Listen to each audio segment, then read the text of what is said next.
Ok, buenos días, bienvenidos de vuelta. Vamos a continuar con este primer día de actividades de la Semana del Hábitat y la Arquitectura. Eh, en nuestra siguiente, vamos a darle paso a nuestro siguiente segmento, a una ponencia igualmente magistral e inspiradora como la que tuvimos anteriormente. Y me gustaría empezar con esta frase de Jane Jacobs: las ciudades tienen la capacidad de proporcionar algo para todo el mundo solo porque y solo cuando son creadas para todo el mundo. A continuación, vamos a dar la bienvenida al arquitecto Luis Monge, para quien pido un aplauso, por favor.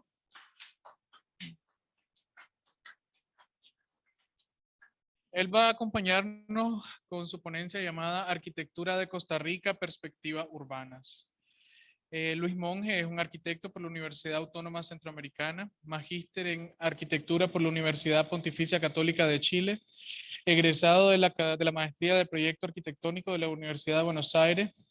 Dirige el emprendimiento Duplos Arc, documentación de arquitectura contemporánea, profesor e investigador en la Universidad Latina, becaria de la Red de Entrenamiento Universitario para el Desarrollo Urbano Sostenible y el Young Postgraduate Researchers de la Unión Europea.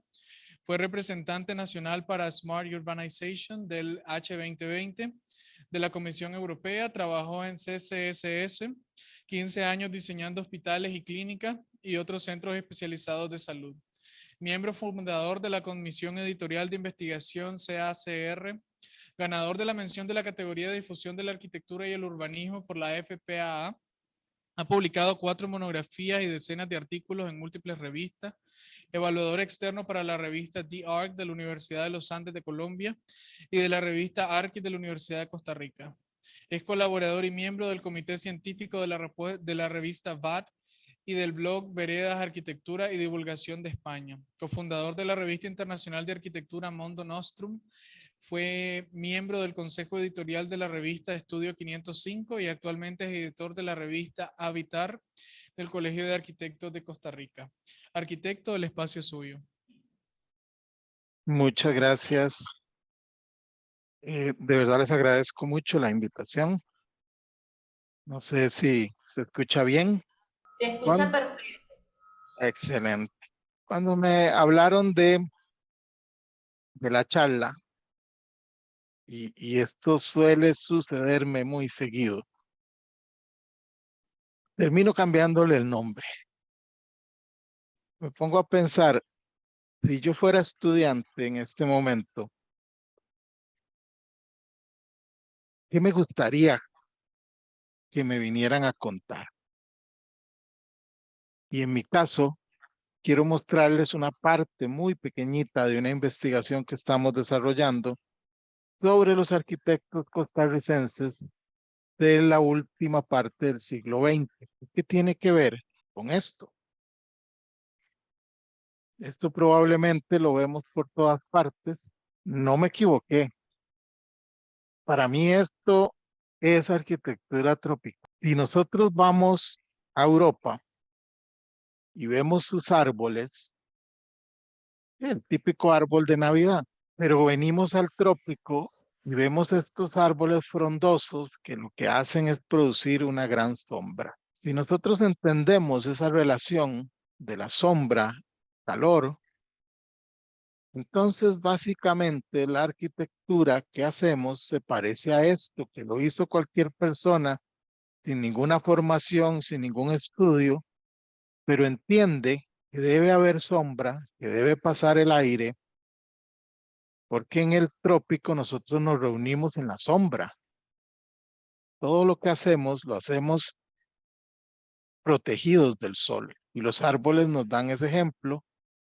Entonces, empezamos a analizar cuáles son o de dónde vienen, o que tiene que ver con esa formación de un pensamiento de arquitectura tropical.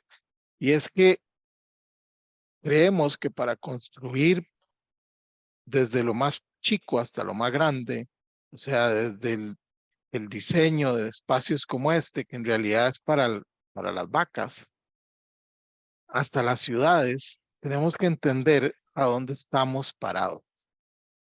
Y resulta que seguramente a ustedes les pasa lo mismo. Nuestras escuelas de arquitectura son muy jóvenes y nuestros arquitectos básicamente se formaban en el extranjero, donde no había trópico, y tenían que pasar por un proceso de reaprender cómo funciona el clima tropical. Algunos de esos antecedentes los podemos rastrear a los años 40, estos edificios que tienen sus parasoles y todo, pero es el típico proyecto sin aleros, techo plano, que tiene algunas cosas interesantes, porque la acera es techada, por ejemplo. Esta escuelita que tiene su techo hacia adentro, su alero, su protección solar en los espacios de las aulas, algunas cositas como esta, donde hay algunas formas que producen sombra, el trabajo del balcón, que de alguna manera tiene mucho que ver también con la zona, cómo iban adaptándose esas cosas, manteniéndose siempre como un estilo muy moderno, muy racionalista, una geometría muy rigurosa. Parecen protecciones solares, sí, pero dentro de un esquema de formas muy puras, muros lisos, ¿verdad? Donde el agua se filtra en las ventanas, algunas cosas abstractas, interesantes. Y este proyecto, en algún momento podemos hablar más en detalle de este arquitecto, Alberto Liner, que es arquitecto nicaragüense, que desarrolló toda su obra en Costa Rica y es una obra muy buena. Hay una búsqueda, hay una adaptación, pero siempre desde la modernidad, desde esa interpretación moderna que no permite una muestra muy evidente del entorno. Llegamos a los años 70. Este edificio Bellavista también es de Alberto Liner. Y es aquí donde empieza la investigación. Por alguna razón extraña, algunos arquitectos entendieron, a pesar de que, por ejemplo, Enrique Maroto, que nació en 1920, él estudia en Estados Unidos, él llega a Costa Rica y entiende que el tema es el techo y la perforación. Y cómo eso se adapta y define las vistas o las entradas de luz a partir de esos elementos. Esta es su casa, construida aquí en la ciudad de San José, a pocos metros de donde yo estoy. Desde la concepción original hay una idea de buscar una protección a la ventana, de buscar una protección del sol, algún tipo de alero o elemento que proteja. La casa la usó la familia muchos años y tiene cosas como esta que la convierten en una de las primeras casas relevantes de la modernidad costarricense y en una de las primeras obras abstractas, incluso con esa composición del piso. Nosotros hemos trabajado a nivel universitario el desarmar esta obra y el analizarla en profundidad. Se puede ver la composición abstracta del piso y cómo, si bien es cierto, es una obra que guarda mucha relación con la arquitectura moderna, con esas eh, casas de los años 40, 50 de Estados Unidos, pues tiene cosas muy diferentes, empezando por la adaptación al lote, al terreno, a la inclinación, al clima y por supuesto el techo. Aparecen estos grandes techos que cubren todo. Me gusta más estas fotos que las de dron. Estos son modelos 3D que hemos hecho para explicar un poco cómo funciona. Este es otro ejemplo, alrededor de 10 años después, el arquitecto Felo García, que fue futbolista y es artista, construye su casa en los años 60 y hace una especie de giro de la caja adaptándola al terreno, adaptándola al clima, generando la pendiente de los techos. Y podemos ver algunas fotos de época, cómo se adapta a esos desniveles típicos de los terrenos en estas zonas y cómo la forma aprovecha todos esos elementos de desniveles. Por eso hay un montón de gradas por todo lado.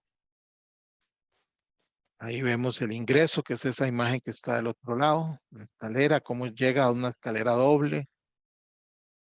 La sala está más baja, se ve en el taller, otras imágenes.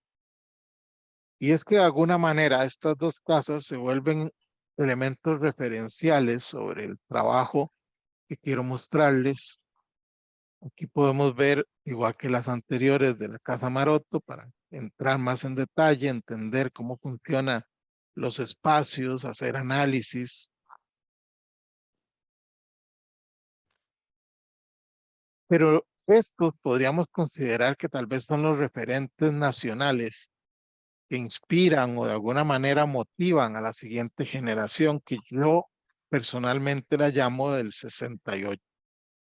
Y no necesariamente porque hayan sido, digamos, eh, influenciados directamente por lo que pasó en Francia, lo que pasó en México, aunque ciertamente sí, porque casi todos estudiaron en México, como aquí no había escuela, pero son profesionales de arquitectura que durante la última parte de los años 60 se encontraban en las aulas. Y estos profesionales regresan al país después de una formación moderna de segunda, tercera generación en escuelas latinoamericanas principalmente, y tienen que encontrar o reencontrar ese camino hacia el trópico.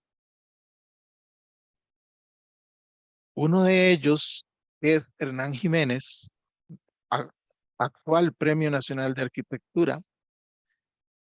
Él regresa a Costa Rica, bueno, se incorpora al Colegio de Arquitectos en 1970 y estudió en la Universidad Autónoma de México, en el centro de lo que antes era el DF, la Ciudad de México. Uno de sus primeros proyectos es esta obra monumental e impresionante, que es el Colegio Federado de Ingenieros y de Arquitectos. Esta foto que aparece en la portada de la revista Habitat es el diseño original. Y como podemos ver, lo que Hernán Jiménez hace es densificar el techo, volverlo habitable. Así como Kant hacía habitable las columnas o Kenzo Tange utilizaba la columna habitable, aquí el techo es un elemento habitable. Se densifica el techo y se libera la planta, entonces se vuelve como una gran sombrilla.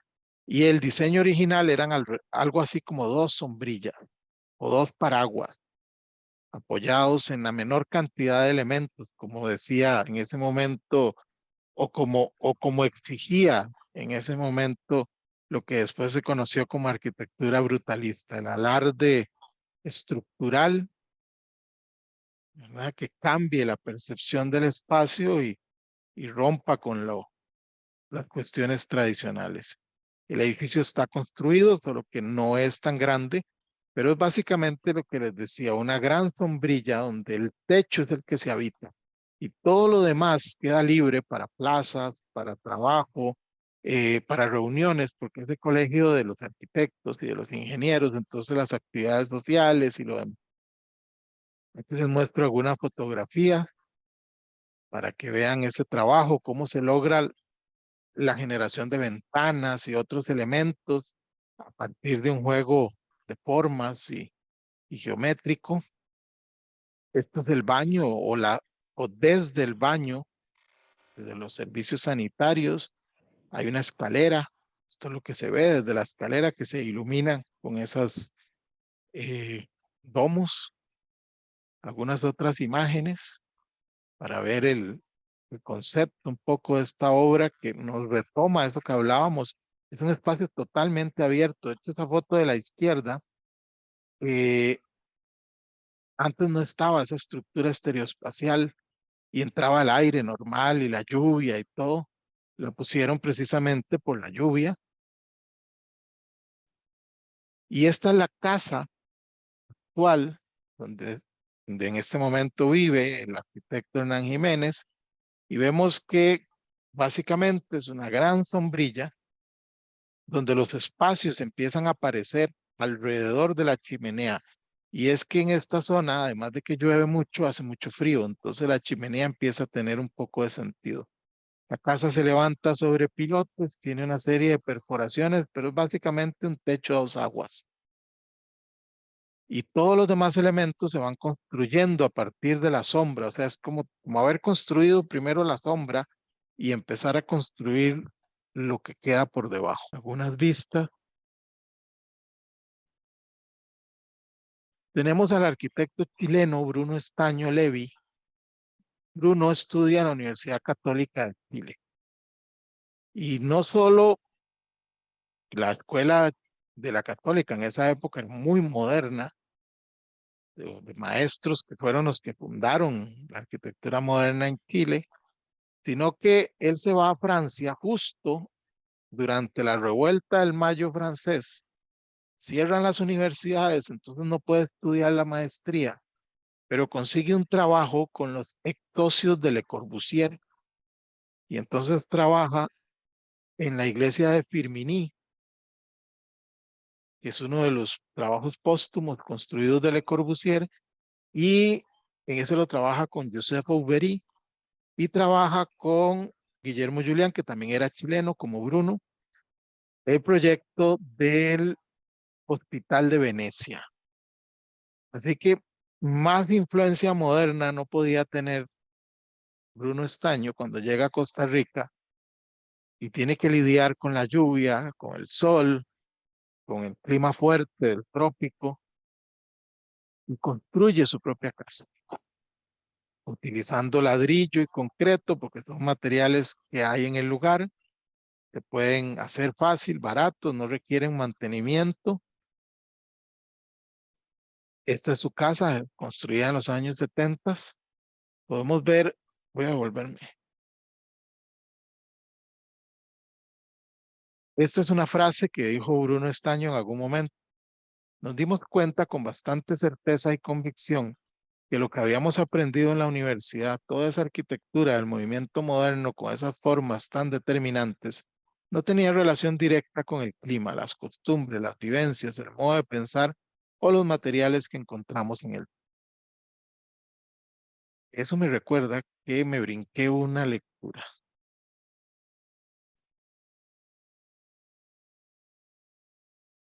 Nos da miedo diseñar para Costa Rica, nos da miedo mostrar cubiertas, usar aleros, usar materiales autóctonos. Preferimos traer materiales importados. Poco tienen que ver con el trópico y continúa afirmando que lo que se hace en Europa no se puede hacer en Costa Rica. Hay que tener cuidado con esos cantos de sirena. Seleccioné algunas frasecitas de estos arquitectos para que vean que si bien es cierto, no es un grupo, no piensan igual ni diseñan igual, de alguna manera hay un pensamiento común que los une. Más recientemente, en los años 90, el arquitecto Estaño construye este proyecto que es para el BAC San José, aquí en Curridabat, que también funcionó como agencia Ford, y en realidad son techos, un montón de techos, como esa arquitectura de fábricas o esa arquitectura industrial que en algún momento se desarrolla, sostenida sobre una liviana estructura de metal con algunos muros de ladrillo y vidrio. Pero básicamente son un montón de techos que van bajando con el terreno. Permite producir sombra, permite eh, el ingreso de la ventilación y además la acera está techada, porque en los lugares donde hace mucho calor y llueve, pues es necesario también intervenir esos temas de ciudad, construir algo para que, aunque sean elementos muy simples, permitan a la gente caminar bajo la lluvia y el sol. Y vemos algunas fotografías.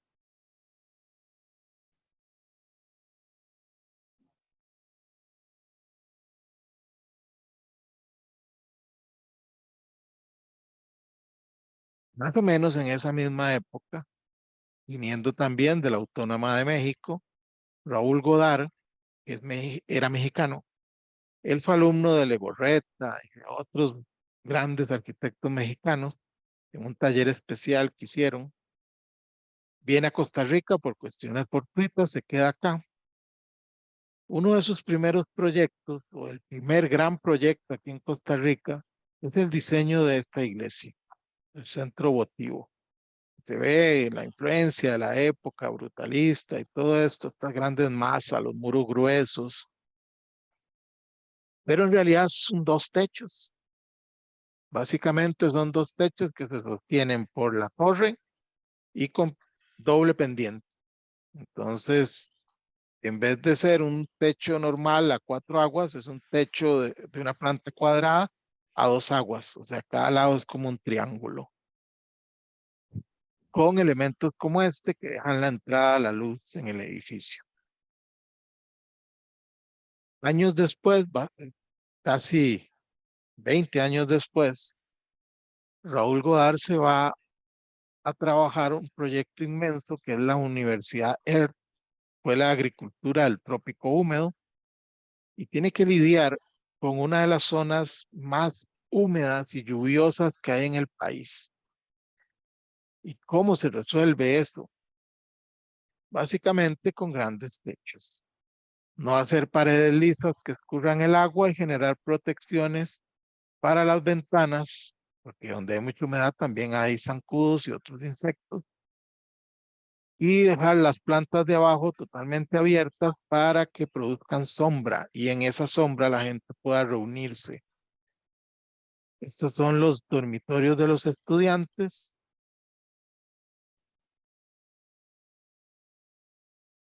Algunos edificios administrativos y los pasos que conectan, porque si no hay pasos techados, la gente no se puede mover dentro del edificio.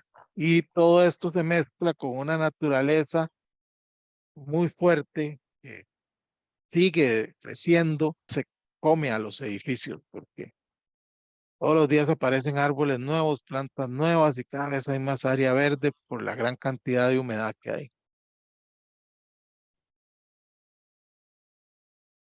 Tenemos al arquitecto Víctor Cañas, que llega a Costa Rica, se incorpora al Colegio de Arquitectos en 1974, viniendo de la Universidad Iberoamericana de México.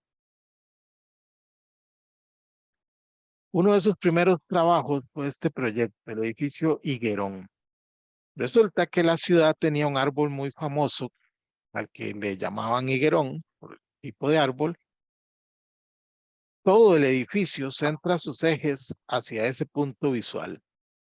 Y en realidad el edificio es un gran techo de concreto o una gran canoa de concreto, como quisiéramos verlo, sostenida por unas cuantas columnas, lo que hace el edificio muy permeable. A pesar de la pesadez de la losa, el edificio es muy abierto. Esto es del año 72. Víctor me comentó a mí una vez que puedo hablar de una constante que viene desde la universidad. El respeto al lugar, el diseñar con él. Creo que la arquitectura nace del lugar en sí y del programa de necesidades que te pueden empezar a dar la forma del proyecto. No concibo diseñar algo sin conocerlo, visitarlo o entenderlo. Esta creo que es la única foto histórica que puse, porque el edificio sí ha sido muy manipulado. Las demás fotos son las que hemos ido recopilando. Esta sí es reciente. Entonces vemos que el concepto del techo, de la sombra, de la permeabilidad de la planta sigue siendo un recurso válido. Y esta, que es una casa muy reciente, que a mí me parece que es básicamente el mismo concepto, solo que puesta frente al mar. Entonces tiene su piscina, sus terrazas, pero es básicamente un gran techo levantado por unas cuantas. Incluso podemos ver el detalle del cortalágrimas, esa sisa que se ve en el techo para evitar que la gota de agua se metan con la pendiente del techo. Es básicamente de nuevo construir una gran sombra y empezar a desarrollar por debajo la funcionalidad. Las aperturas aquí no solo funcionan para la entrada del viento, sino para que se sienta esa relación con la naturaleza. No se sabe dónde termina el proyecto porque la piscina es ese efecto infinito que conecta con el mar. Entonces hay una continuidad y una posibilidad de que el espacio exterior entre al edificio.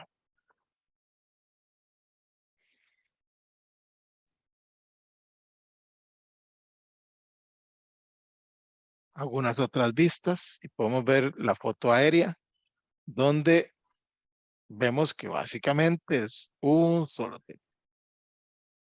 Debajo de él está todo lo demás. Es una gran sombrilla, de nuevo, es una buena metáfora o una buena forma de relacionarlo. Otro de estos arquitectos que vale la pena conversar, que aunque funciona un poco diferente su arquitectura, es el arquitecto Fausto Calderón, también de la Universidad Autónoma de México. Resulta que Fausto también estuvo en el taller ese especial que montaron Matías Geritz, Francisco Serrano y Legorreta. Y ese taller, que ya habíamos mencionado, donde estuvo Raúl Godard, ese mismo taller donde Fausto empieza a trabajar. La diferencia tal vez entre los dos es que a Fausto lo influencia más el concepto, digamos, de la masa, cómo escarbarla o irla desgastando, que el de la forma. Entonces, por ejemplo, esta es la casa Picado en Pinares y uno dice, pero ahí, ¿cuál es el techo? El techo en realidad es como una piel, así como la fachada, que envuelve el vacío que se genera. El vacío es algo como esto. Tiene que haber entradas de luz, tiene que haber dobles o triples alturas en la concepción espacial y de alguna manera es como soltar una tela sobre el edificio y esto da la forma. O si lo vemos al revés, es como escarbar el espacio desde adentro. Hay una serie de perforaciones siempre que permiten la entrada de la luz natural y al final los techos son elementos muy simples que se resuelven en una o dos aguas sin mucha complicación. Pero genera una serie de formas que están siempre pensadas en la forma del techo, como esa gran canoa de la izquierda que tiene su gárgola y que descarga sobre esa batea gigante de concreto, o los diferentes niveles que se van conectando entre sí bajo la misma piel del techo, o la misma forma del edificio, que es producto de alguna manera de esta percepción, de esta manera de entender el espacio. Pero don Fausto también tiene otra etapa donde en vez de trabajar la estereotomía, como en el anterior proyecto, se va más por la tectónica. Y esta casa romanza es un buen ejemplo, donde entramos a una casa que de pronto se ve muy cerrada, pero adentro se abre completamente y es básicamente un techo apoyado sobre los elementos estructurales de metal, donde hay destaque de los elementos climáticos como las entradas de luz o los bajantes de agua, que es el que se ve a la izquierda, que es una cadena donde el agua golpea una placa de metal y baja por la cadena, algo así como 15 metros, es todo un espectáculo. Entonces vemos que de alguna manera la arquitectura vernácula, esa que vimos al inicio, ese sencillo edificito hecho por alguien que probablemente eh, sabe construir, pero no tiene ninguna formación de arquitectura, es parte de la retroalimentación, la reinterpretación de los elementos arquitectónicos que vemos en estas obras. En 1975, viniendo de Nueva York, de la City University, aparece Álvaro Rojas. Vamos a hablar de su casa, básicamente. La casa Poro Estudio es una casa con dos grandes techos a dos aguas. Y ahí funciona todo lo demás. Entonces, se levanta sobre pilotes porque está en un lugar donde es un bosque muy húmedo. Entonces, para evitar que esa humedad entre algunos espacios, la casa se levanta. El alero no tiene canoas, el agua cae directamente porque llueve demasiado. Entonces, controlar ese volumen de agua era muy difícil y cae sobre estos canales que son en realidad grandes fosos de piedra donde sigue cayendo el agua y se filtra porque tienen gran profundidad. Hay espacios perforados que permiten la entrada de la luz y el aire y espacios abiertos. Entonces es una serie de contrastes entre los llenos y vacíos. Aquí se ve un poco mejor. Básicamente son dos techos levantados sobre pilotes. Y este, que es uno de los ejercicios más interesantes de techo, que es el Centro Comunitario del Rodeo de Mora de 2013, proyecto que requería una solución rápida y económica. Entonces, básicamente lo que hace el arquitecto es construir un gran techo y cerrar el edificio con apenas el mínimo de cerramiento porque no había suficientes recursos. Entonces se hace con ese ladrillo artesanal forado. Aquí podemos ver los contrastes entre los llenos y vacíos de los techos, porque los techos necesitan respirar, el aire caliente sube, entonces necesitamos que el aire entre, que se mueva dentro del techo para que no genere, no concentre el calor, lo deje salir por las partes altas. Y básicamente es esto, es un muro curvo, liviano, que se sostiene solo, pero que hay una estructura que sostiene un gran techo que está encima. De nuevo, el concepto de la sombrilla, de lo que una sombrilla mucho más elaborada, mucho más desarrollada. Por dentro, esto es lo que ve la gente, hay una gran estructura. Y en el pueblo, eso es lo que se ve. Un pueblo muy rural y ocupaba un espacio que fuera para todos. Pudieran dar conferencias, hacer reuniones, hacer fiestas, hacer cualquier tipo de actividad y que se adaptara. Así que lo que se les dio fue un gran círculo donde pueden organizar lo que quieran y deja entrar el aire porque es un lugar muy caliente y la sombra esta permite que la actividad se desarrolle. Es esa famosa metáfora del árbol o de la sombrilla. Y finalmente, Julia Letou van Wilpe, arquitecta alemana que decide radicar en Costa Rica, ella viene de la Universidad de Hannover. Y curiosamente es la primera arquitecta titulada en arquitectura bioclimática que llega a Costa Rica. ¿Por qué cerramos en 1978 el estudio? ¿Por qué lo abrimos en 1968? Por una coincidencia temática. Todos estos arquitectos y otros más que no dio tiempo de incluir en el documento, tienen como la misma idea, la misma mentalidad, el mismo enfoque hacia la arquitectura tropical. Y en 1977, 78 empiezan a graduarse los primeros arquitectos ticos. Así que esta es la última generación que tiene que lidiar con una formación en el extranjero, bajo otras reglas y regresar al país y reaprender. A partir de aquí, todos ellos mismos son profesores en las universidades y enseñan esto. Entonces, ese reaprender que me pareció tan interesante, ya aquí se pierde. Estos son los últimos arquitectos que tienen que reaprender por ellos mismos. Entonces, doña Julia, solo vamos a ver su casa, porque estamos apenas en estudio de su obra. Cuando fui profesora en la UACA, ella fue profesora mía, de hecho, igual que Fausto, igual que Godard.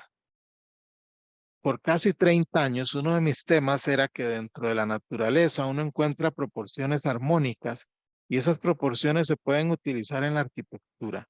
Yo tenía la teoría de que cualquier cosa tenía intrínsecamente alguna modulación. Sin embargo, cuando llegaba a hacer exámenes, los profesores los rechazaban. Les decían que no, que esas son tonterías, pero yo sigo con ese tema porque me parece importante como base de un estudio de arquitectura. Ella siempre le decía a sus estudiantes, ¿y los aleros dónde están? Y cuando llegaban con otros profesores, los profesores les decían, esconda ese techo, se ve horrible. Aquí podemos ver una casa que ya el clima empieza a consumir, pero sigue siendo funcional. Esta casa tiene más de 25 años.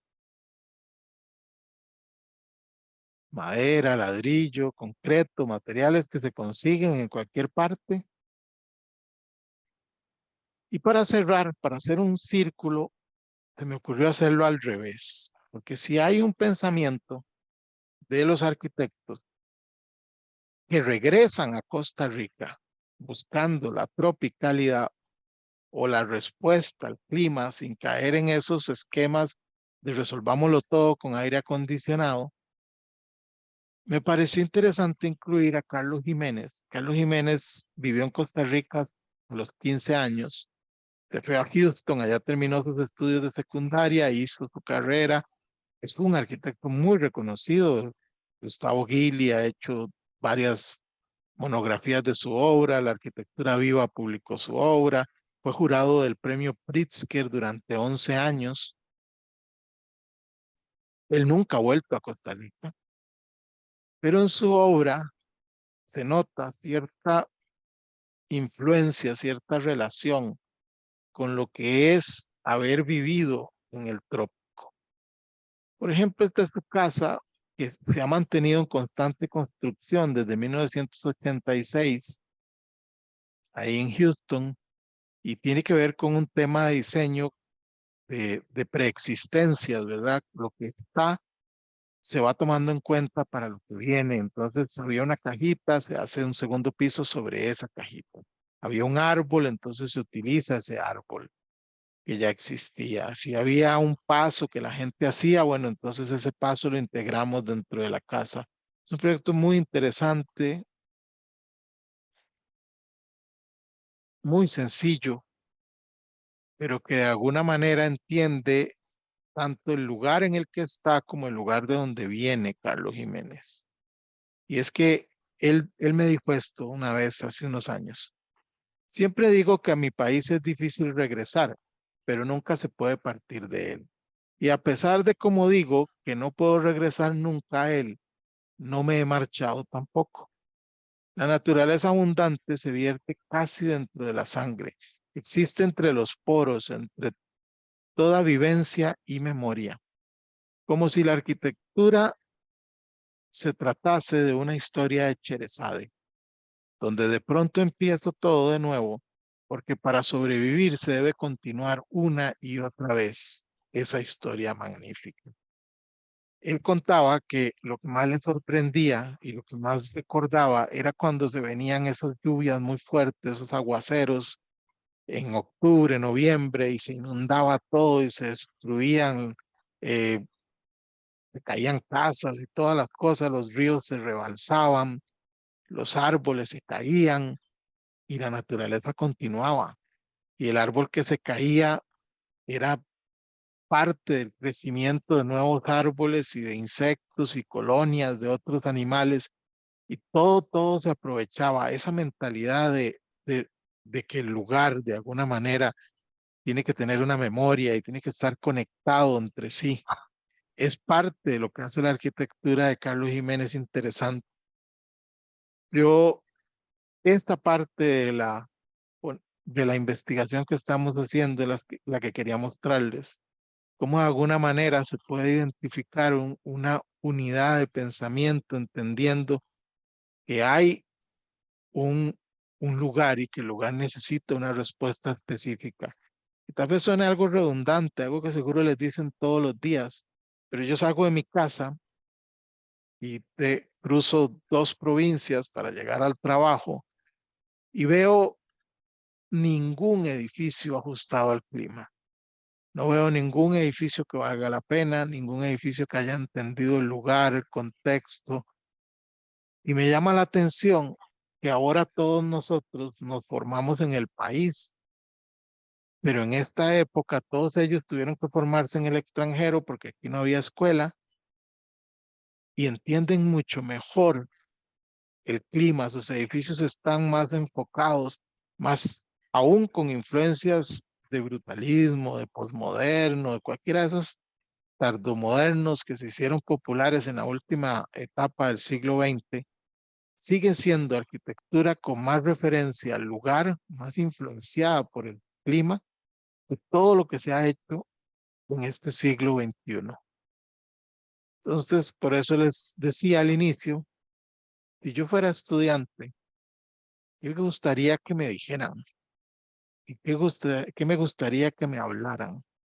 Pues a mí me gustaría que me hablaran de que antes que todo tenemos que entender el lugar donde estamos y de dónde venimos, ya sea que trabajemos en el país o trabajemos en el extranjero, o ya sea que estudiemos en otro lado y ejerzamos, siempre tenemos que entender dónde estamos, pero sin olvidar, como hizo Carlos Jiménez, de dónde venimos.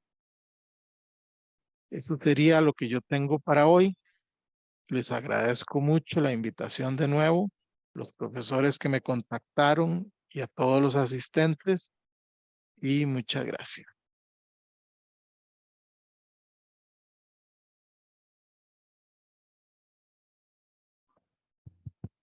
Ok, muchas gracias por su conferencia, arquitecto. Eh, Ahorita vamos a abrir nuevamente, vamos a habilitar una ronda de intercambio en la que estamos seguros que el arquitecto pues va a estar anuente de resolver todas sus preguntas. Vamos a habilitar el micrófono para quienes tengan que pedir la palabra aquí en presencial y en el live de YouTube también pueden hacer llegar sus preguntas a las personas que estén interesadas. Podemos comenzar. ¿Quién le gustaría tener la palabra?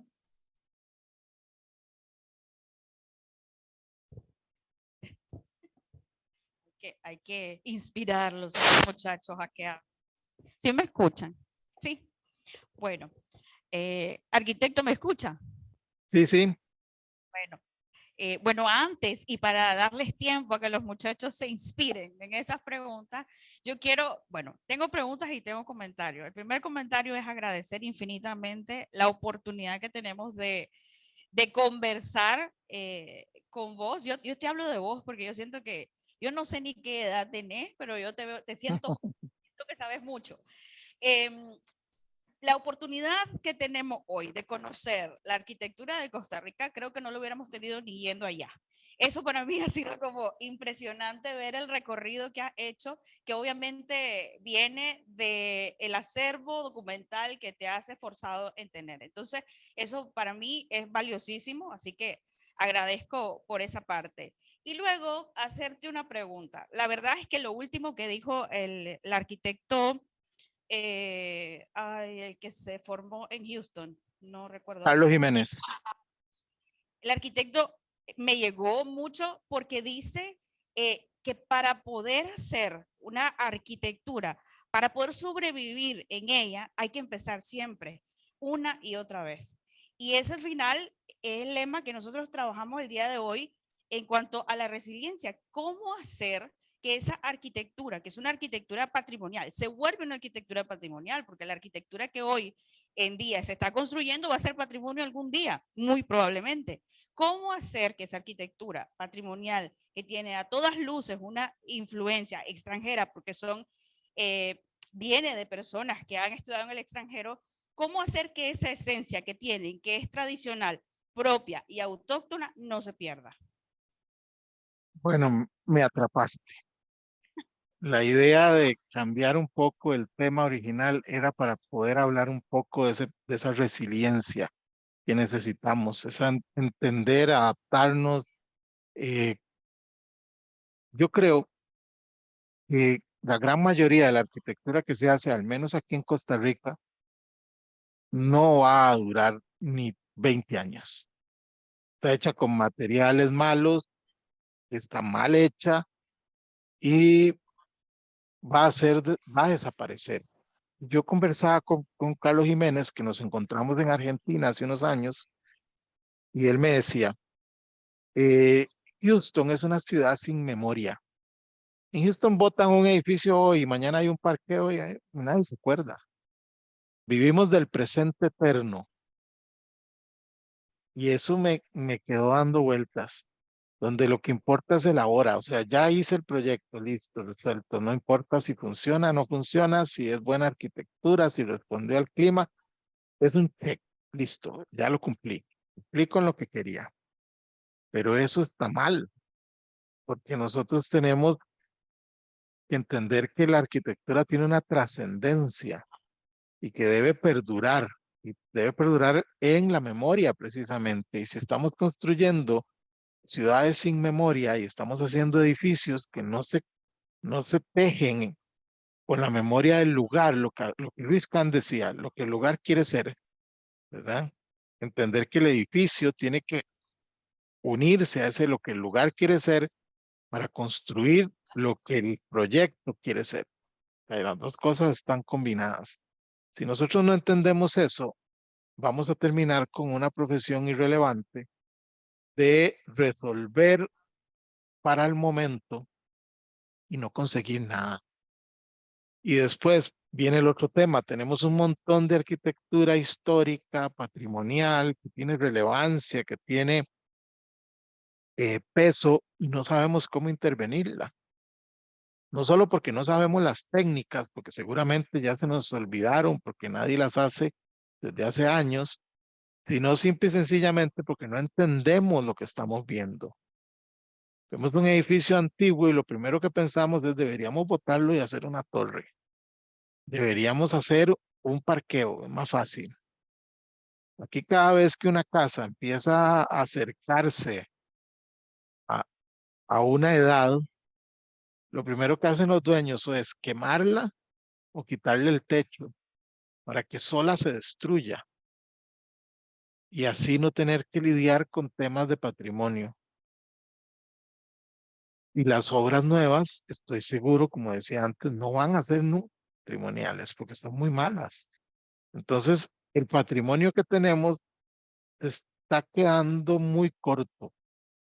Y una de las cosas que yo trabajo es tratar de evidenciar que hay un patrimonio moderno y tardomoderno relevante.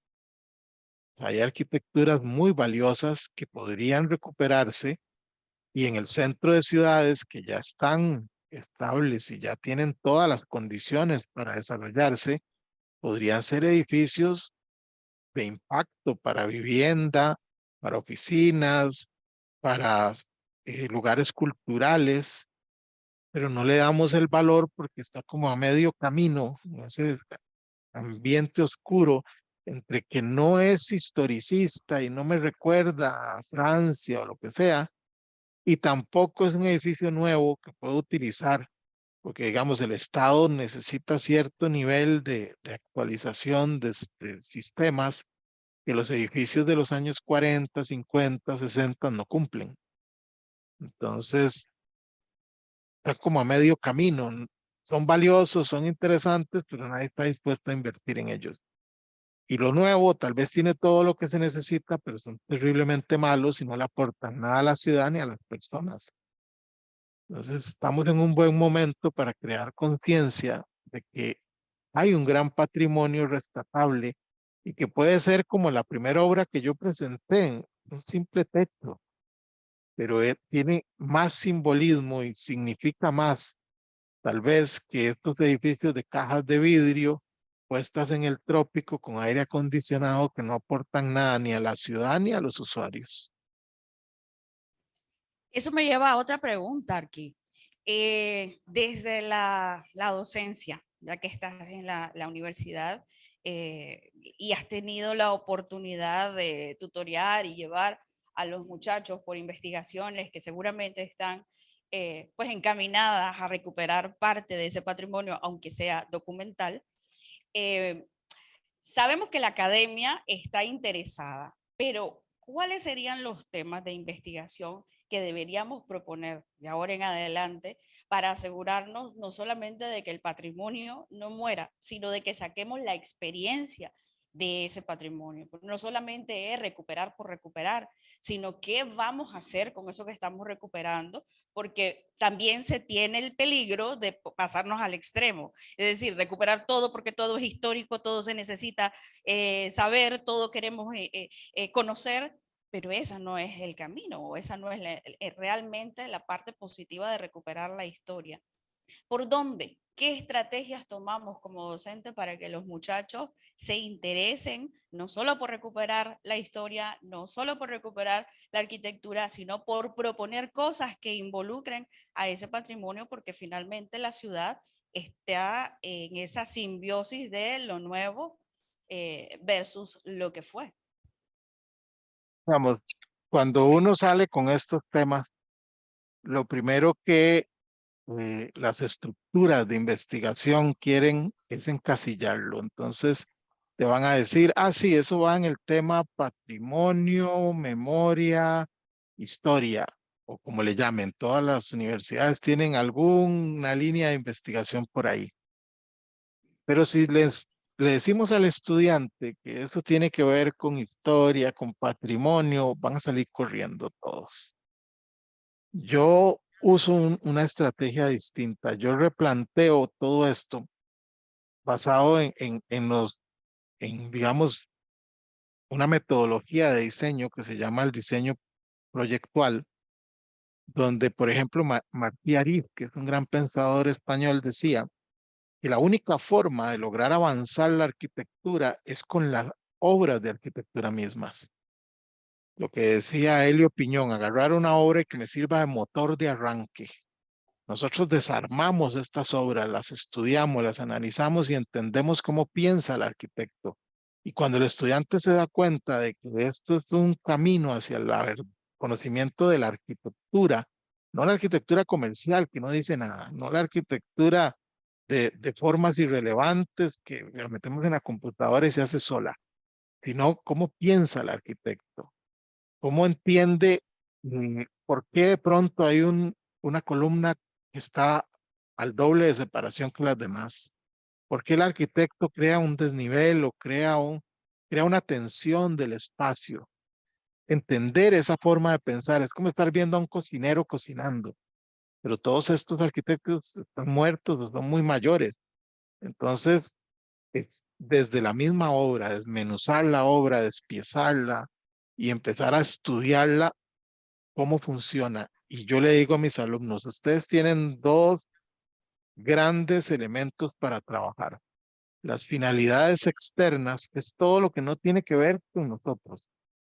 O sea, que no depende de nosotros. El presupuesto, el programa, el lugar, el clima. Nosotros no podemos decirle al cliente, mira, llévate este proyecto de aquí porque hace mucho calor. No, no, no compres ese lote porque ese lote tiene una pendiente. Las finalidades externas se nos dan, son dadas a nosotros. Ahí no es donde el arquitecto se luce. El arquitecto se luce en las finalidades internas. Todo lo que hace para generar el espacio, no la forma, el espacio. Cómo se construye el espacio material, eso es lo que hace el arquitecto. Entonces, cuando toma decisiones sobre la secuencia de espacios, cuando toma decisiones sobre si comprime o dilata el espacio, cuando toma decisiones sobre si abrir o cerrar la vista, porque pueden marcarla, puede abrirla completamente. Cuando cuando tiene estrategias proyectuales, como esta de Carlos Jiménez, de las preexistencias, ¿verdad? O la de Fausto Calderón en muchas de sus obras, que es trabajar la masa estereotómica y empezar como a sacarle cosas. Entender esos elementos vuelve todas estas obras relevantes porque se vuelven material de proyecto. Y puedes agarrar una obra de Palladio o lo que sea, da lo mismo. Pero si entendés cómo funciona la arquitectura, hay un crecimiento en el saber disciplinar, que esas cosas no se hablan mucho. Las obras no son solo bonitas o funcionan o son muy, o las tenemos ahí y rescatémoslas porque sí. Detrás de ellas hay un pensamiento de un arquitecto y encontrar ese pensamiento, esas inquietudes teóricas detrás, esas estrategias proyectuales que hablaba Moneo, ¿verdad? Eso es relevante. Si nosotros analizamos las obras, las descomponemos y las ponemos a funcionar para nuevos proyectos, las obras siempre van a ser valiosas, siempre van a ser relevantes, siempre van a ser contemporáneas. Y es desde la academia que se puede hacer eso. Entonces, si logramos desarrollar suficiente investigación y análisis, nosotros mismos podemos hacer que las obras sean relevantes y rescatarlas y recuperarlas. Pero si dejamos que haya un centro de patrimonio que haga un proyecto al año de patrimonio, y cuando llegamos a fin de año han demolido 300 edificios. Entonces, creo que la academia puede por ahí construir ese saber disciplinar que respalde decisiones como esta. Gracias, Arqui. ¿Alguna pregunta por aquí, muchachos? Aprovechen que estas oportunidades solo son una vez al año. Hola, arquitecto. Habla Javier. Sí, yo he ido a San José un par de veces y yo siempre he notado esa influencia brutalista. Me llamaba la atención y ahora pues puedo entender de dónde viene esa influencia, pues, de arquitectos que iban a estudiar al extranjero y traían todos sus conocimientos a, a este lado del mundo, ¿verdad? Em, yo creo que podemos tener un gran problema con los materiales que usamos. Yo no sé cómo el brutalismo interactúe con el clima, pero yo creo que no es como, puede llegar a ser a veces un capricho del arquitecto, habiendo opciones locales mucho más baratas, mucho más permeables, mucho más térmicas. eh, y yo no sé, pues, qué opciones más tenemos, porque mi problema siempre a la hora de diseñar es el material, el muro. Siempre usamos o bloque o concreto y pues muchas veces tenemos alternativas locales como a lo mejor celosía, también de concreto, de ladrillo y materiales que se hacen artesanalmente que pueden favorecer a nuestra arquitectura y a nuestra identidad. Así que, ¿cómo ve usted ese problema que yo percibo de la materialidad en los materiales que utilizamos para construcción? Bueno, la arquitectura siempre es un problema material, ¿verdad? Ese es la base de todo, cómo construir una idea con cosas reales. Creo que el, el brutalismo, de alguna manera, bien entendido, no es un problema en países como los nuestros, porque el concreto lo podemos hacer en cualquier parte. Tenemos piedra, tenemos cemento, entonces se puede hacer. Y recordemos que partía del criterio de un gran alarde tecnológico, de gran alarde estructural. Entonces, eran edificios con pocas patitas, por decirlo de una forma, que liberaban mucho la planta y eso, pues, hay una inversión en la estructura original, pero hay una libertad para poder hacer lo que quieras en el resto. Creo que así como lo entendieron muchos arquitectos, el uso del material as found, como decían los ingleses, tal y como se encuentra, el ladrillo, el metal, el concreto, es una manera de hacerlo. Si nosotros hacemos un edificio y tenemos que estarlo pintando cada 3 años, la pintura es un costo extra de mantenimiento que nos va a costar, pero si está hecho en ladrillo y concreto, pasan 20, 30, 40 años y no hay que hacerle nada. La madera tiene un ciclo, la madera te dura cierta cantidad hasta que se empieza a quemar por la misma humedad. Entonces hay que proteger la madera de que toque el piso, de que llegue el agua directa y un montón de cosas. Pero yo creo que como la arquitectura es un problema material y cada problema es específico, hay que entender que la solución material debería ser lo primero que resolvemos, antes que la planta, antes que lo que sea. Nosotros deberíamos entender que este proyecto, como decía Semper, lo trabajamos desde la tierra, o sea, con una masa pesada, o sea, los muros que vos hablabas de ladrillo, de bloc, o si más bien es un problema tectónico y lo abrimos y lo convertimos en estructura de marco. En la dualidad de Semper sería si es un proyecto estereotómico de masas que necesitan una apertura, como decir un patio central, o es un proyecto levantado del piso, abierto, con una estructura liviana. Desde el inicio deberíamos empezar por ahí. Vamos a hacer una casa en el trópico, en la parte caliente.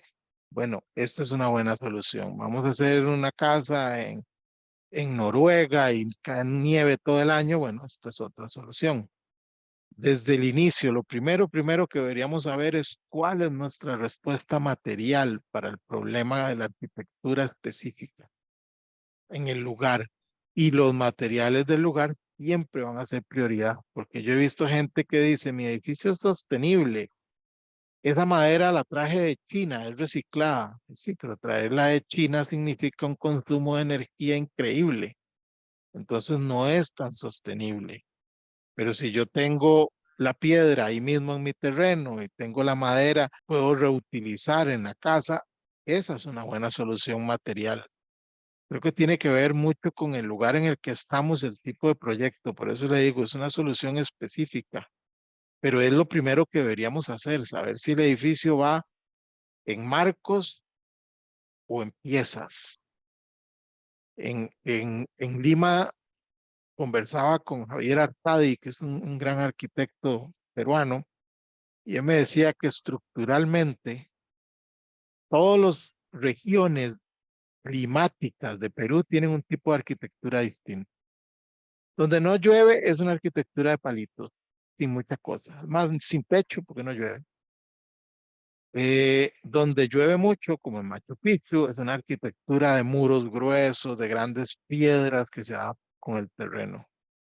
En otros lugares son cajitas sencillas, simplemente con repello, que protejan un poquito del sol. Y así en cada zona climática, las culturas tradicionales entendieron cómo se hacía la arquitectura.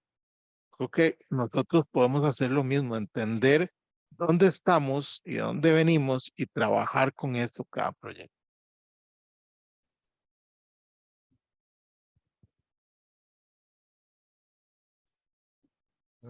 ¿Se me escucha? Mucho gusto, Luis.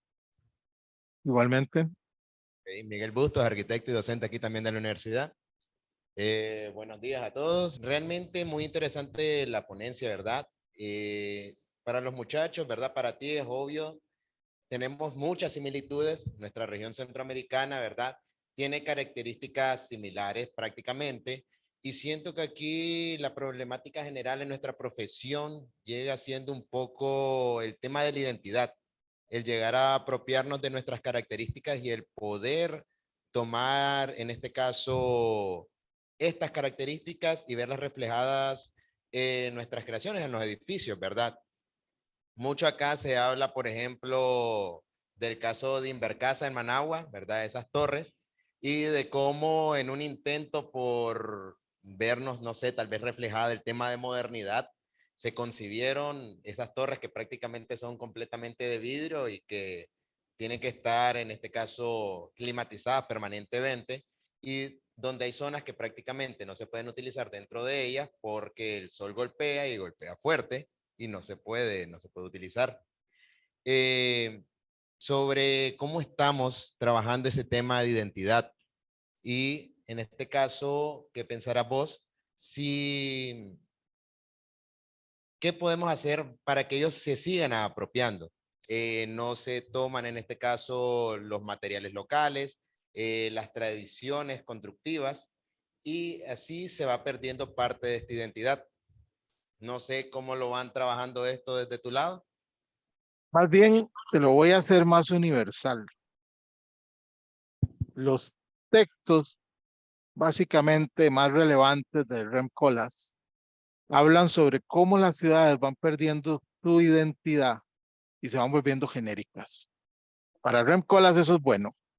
O sea, es un proceso natural y entre más se manosea, se manipula la ciudad, más se va perdiendo lo que realmente la hacía diferente. Y entre más grandes se hacen, más se va perdiendo el sentido de dónde está el centro. Y entonces entre periferia y centro se va perdiendo y al final terminan siendo la famosa ciudad genérica de la que ha escrito bastantes textos. Todo eso funciona muy bien en el 99% de las ciudades del mundo.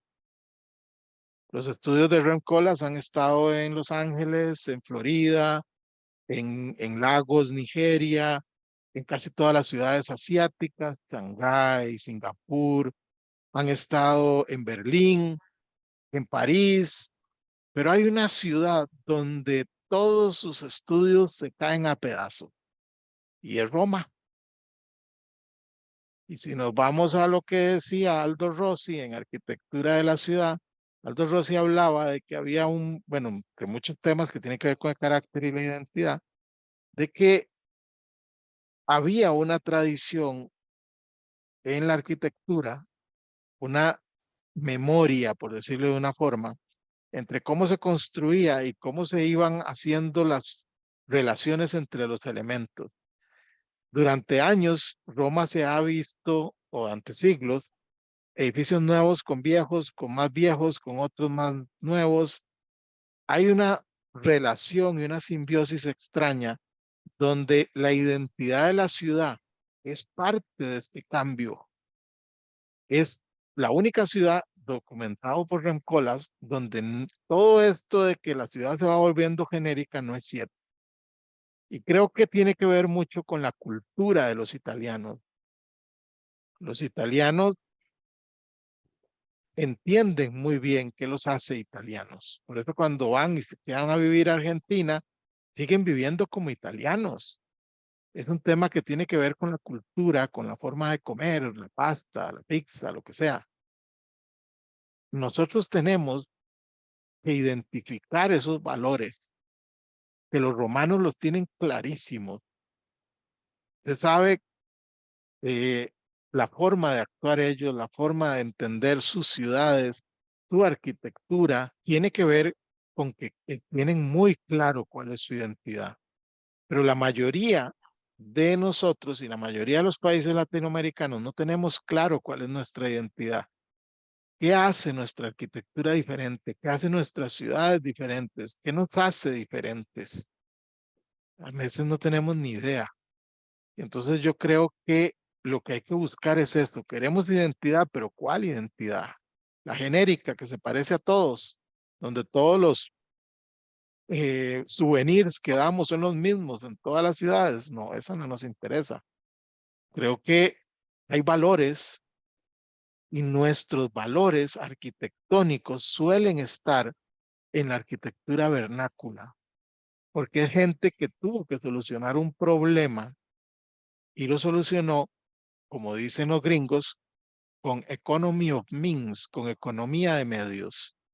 Que de eso al final se trata la arquitectura, resolver más con menos, hacer algo con menos elementos que me dé más soluciones. Entonces, si yo hago un gran techo y ese gran techo sirve para todo, esa es una solución economy of means o una solución de economía de medios.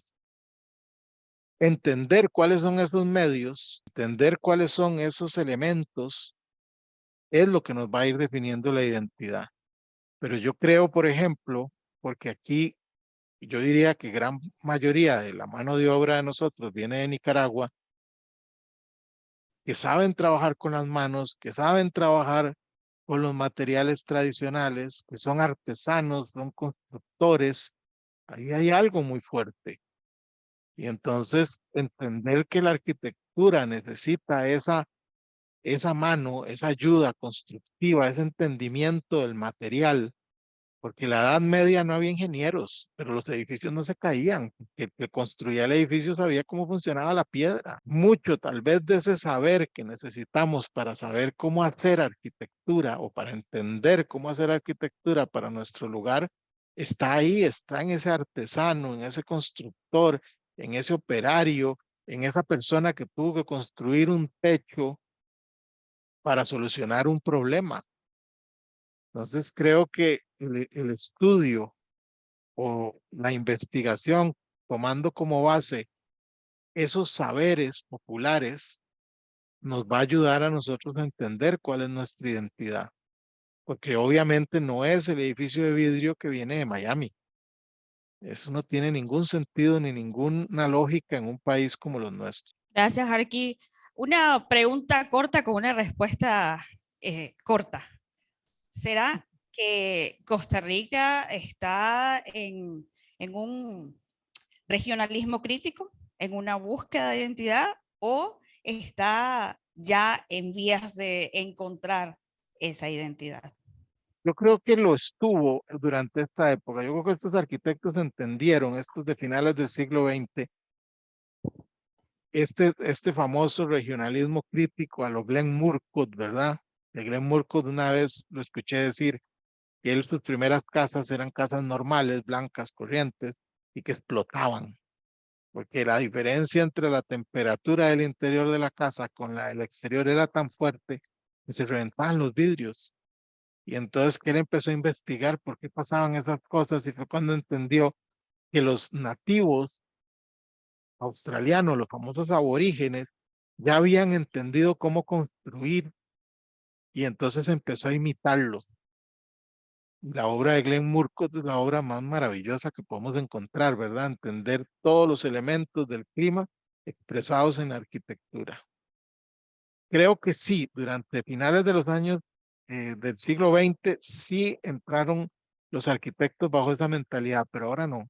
Ahora es tratar de imitar cualquier cosa con materiales baratos, con salir del paso. La arquitectura se ha vuelto demasiado comercial. A mí me decía una colega argentina un día que estábamos hablando de escuelas, que hay una arquitectura comercial y una arquitectura. Y cuando pasan de lado ni siquiera se vuelven a ver, que no tienen nada en común. Y creo que la gran mayoría de la arquitectura que uno ve en la calle es muy comercial, de muy mala calidad. Que es como la visión de los empresarios de lo que la gente quiere, pero tampoco lo que la gente quiere. Entonces, tenemos que recuperar ese valor que tiene la arquitectura y están en los elementos más sencillos, en los constructores, en los materiales, en el clima, en lo que vemos todos los días y tal vez no le ponemos cuidado. Gracias, Arqui.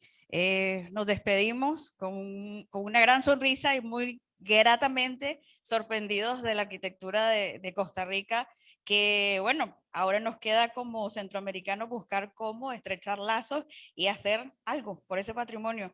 Gracias, saludos extensivos a la Universidad Latina y un aplauso, por favor.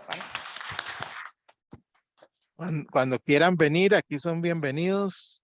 Podemos conversar cuando quieran y ahí, bueno, tienen mi canal de YouTube si quieren seguir viendo algunas cosas. Hasta luego, muchas gracias.